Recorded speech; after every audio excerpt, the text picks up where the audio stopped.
ہم جب کسی شخص کو قبر میں دفن کر کے پلٹتے ہیں تو اس کی حالت یوں ہوتی ہے جس طرح کو پانی میں غوطے کھا رہا ہو اور فریادیں کر رہا ہو، چیخو پکار رہا ہو کہ مجھے بچاؤ۔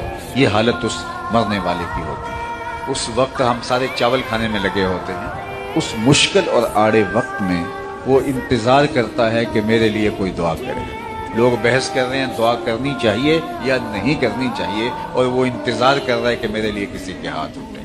میں ایک بات کہا کرتا ہوں، اگر آپ کی توجہ ہو، بیٹا انٹرویو پہ بیٹھا ہو تو لوگ ہمارے پاس آتے ہیں کہ وہ آج انٹرویو دینے گیا ہے، آپ دعا کریں، اس وقت وہ کمرہ امتحان میں ہے۔ لیکن یہ جو انٹرویو ہونے لگا ہے، جس کو قبر کے اندر منکر نکیر دیں گے، اس سے بڑھ کر اوکھا وقت نہیں ہو سکتا۔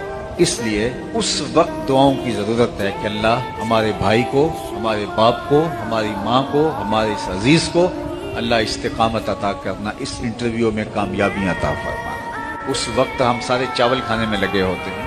وہ بڑا مشکل اور آڑا وقت ہوتا ہے جب قبر میں ہم ڈال کے آتے ہیں، تو اس وقت خلوص کے ساتھ، اسی لیے فرمایا گیا اتنی دیر تک قبر پہ بیٹھا جائے جتنی دیر تک ایک اونٹ ذبح کیا جاتا ہے، اس کی کھال ادھیڑی جاتی ہے، اس کا گوشت بنایا جاتا ہے اور پھر لوگوں میں تقسیم کر دیا جاتا ہے۔ جتنا وقت اس کام میں لگتا ہے، مسنون یہ ہے کہ تدفین کے بعد اتنی دیر تک قبر کے اوپر رکا جائے، ٹھہرا جائے، تاکہ صاحب قبر مانوس بھی ہو جائے اور آپ اتنی دیر دعائیں التجائیں کرتے رہیں، آپ کا دل اس کے اچھے انجام اور اس کے اچھی کامیابی کے لیے دھڑک رہا ہو، اور اللہ تعالیٰ جل شانہ اس کے اوپر رحم فرمائے۔ لیکن آج جس طرح باقی چیزوں میں بہت تیزی آ گئی، آج ہم بہت کم وقت دیتے ہیں مرنے والوں کو۔